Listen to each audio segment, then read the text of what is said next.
Hello. In this video I mess about, not in the shed, but with the shed. I get it nice and straight and deal with the gutter and the clash between the gutter and the garage doors. So follow along and see what I've been up to. I'm going to try and pull the other end straight.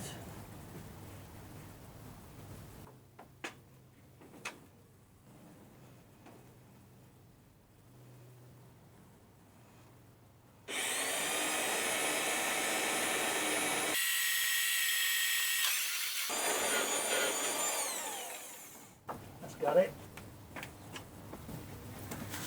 Right, I've got to rig up something to attach to that now.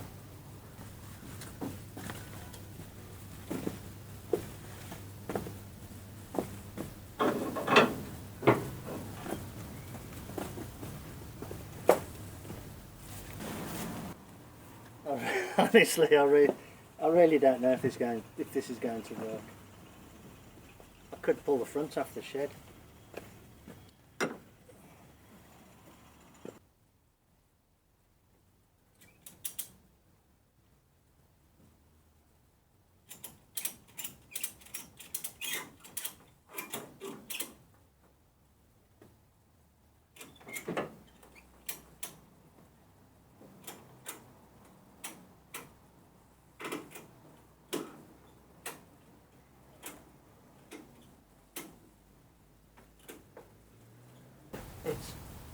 It really doesn't want to come.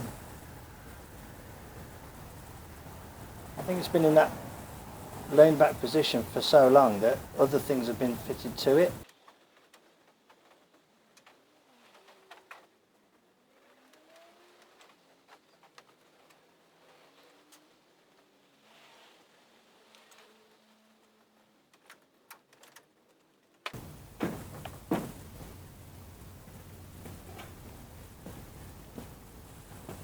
There's some very heavy cabinets in there, and I just levered the wall against the cabinets and pushed it all over, and it did move a bit.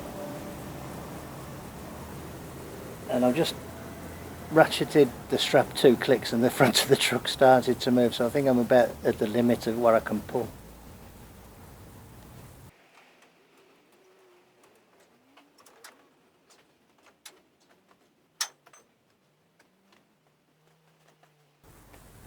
That's better.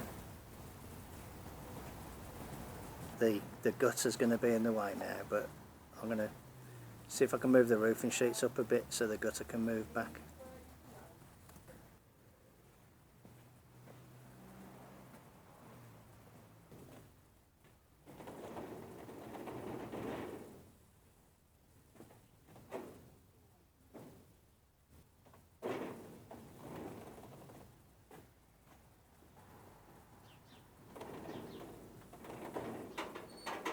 That's the problem with the gutter, look, as the door opens, bends the gutter. And if I open it wider, it's going to bend it even further. That's why I was a bit reluctant to try and straighten this end of the shed. But I think, to me, it's better that I straighten the shed. See, I've got those 2 blocks of wood on the gutter. I'll get rid of them and move the gutter in. But what I've got to do is move the roofing sheets up the roof a bit. So that's another job for another day, isn't it? For the moment I'll just have to not open the garage door too wide. That's the other unintended circumstance. So the doors now, they were level before, so they all need resetting. Everything's just too flexible, isn't it? I need to get it all straight and then really strengthen everything up. I'm addressing the problems with the gutter clearance for the shed. That's what I'm doing. I've took all the edge of the roof down. I've took the roofing sheets off. They're down there. And I'm using one of them reciprocating saws. I've just borrowed one off my friend to cut these timbers back. And I'm just going to replace that with a piece of wood along there, and then the gutter can go on there. And then I've got to cut the roof back, replace the tin on the top, and hopefully I should be able to open the garage door without bending all the gutter in. So I've had to do quite a big job to fix what should have been a simple problem. Okay, just thought I'd show that. There's the front of the shed, all trimmed off flush. I've cut it back as far as I can because, like I said, I want to try and gain clearance to have a gutter. So I've cut it all back, and I've just had a bit of a brainwave. I'm going to use metal there. So what I've done, on that capping piece there, I've got some spare, so I've cut 2 lengths there. So I'm going to use those to trim the edge.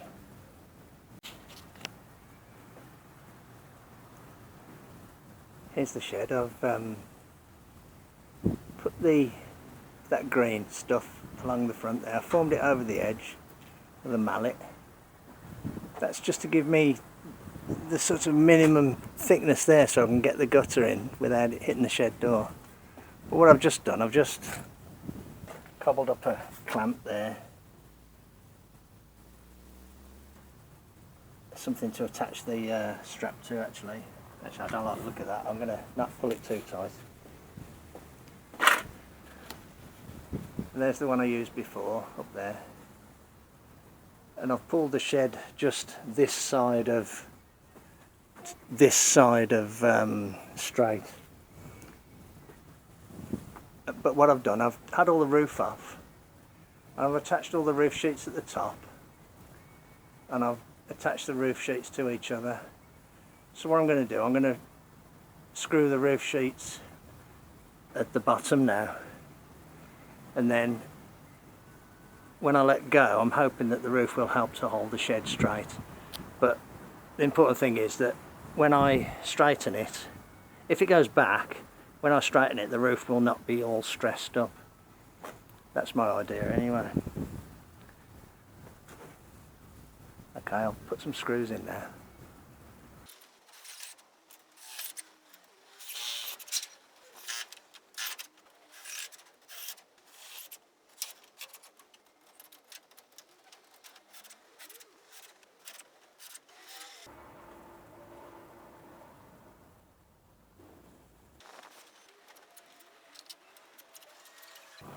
Well, that's got the roof screwed on. Let's see what happens when I release the ratchet. Thanks to whoever it was who said that you can release a ratchet 1 click at a time, because I've been doing that. It's been very useful. I'd forgotten about that.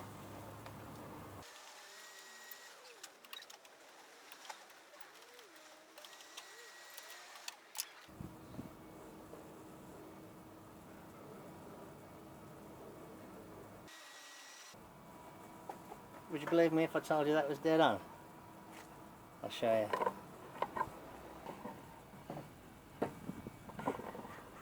Can you see that? How's that? That ain't bad, is it, really?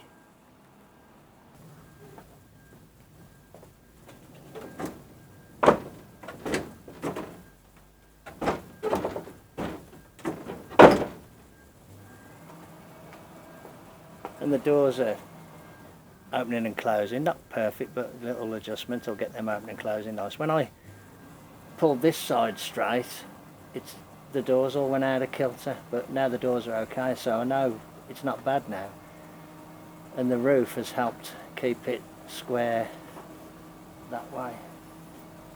Okay, right, let's call it good at that then for now. Getting rather hot here. When you've got a milling machine, you tend to do jobs just for the hell of doing it. This is the sort of downpipe bit, the bit that lets the water out of the gutter on the garage. What I'm doing, I'm kind of, this came to here, this piece, and I've trimmed it off because the intention is to shorten the other piece up to raise it a bit, so I can raise the gutter on the shed. But I've just done it in the milling machine, just for a laugh really, more of an exercise of how to set things up, which worked quite well.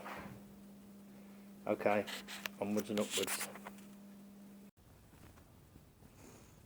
Here's the modified roofing gutter output bit. This is the garage gutter, and this leads into the gutter on the shed, but what I've done, I've raised it up probably by about getting on for 2 inches.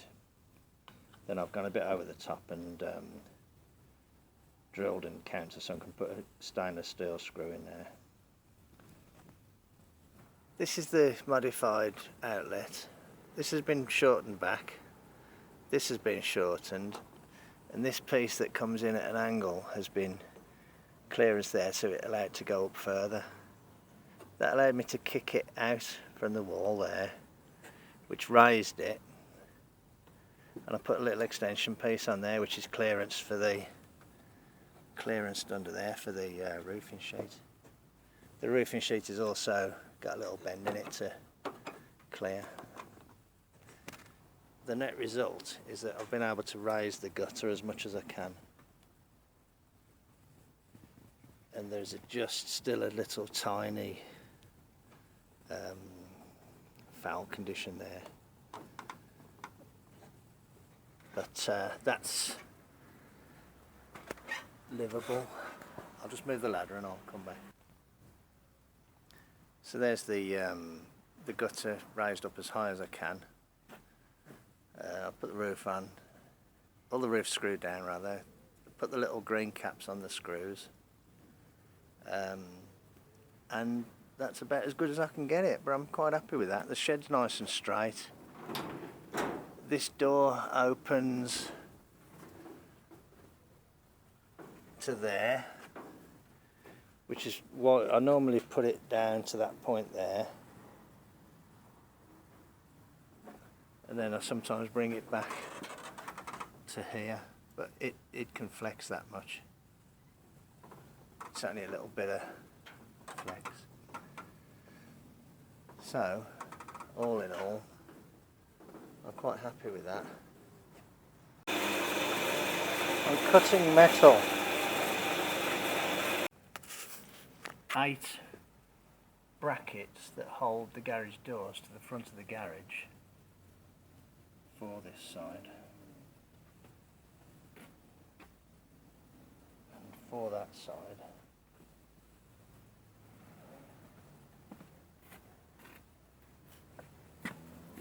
Down there. Cut. I just hope this works. Look, got the welder fired up. 8 pieces of metal tacked in.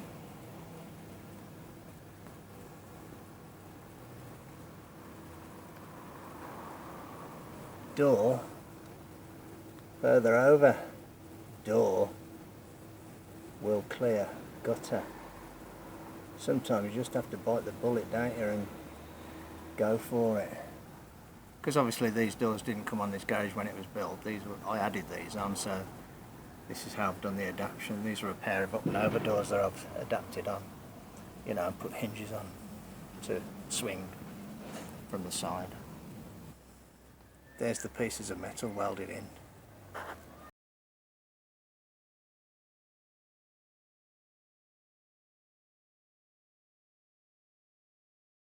Now, as I open this door, you can see that basically it just doesn't touch the gutter.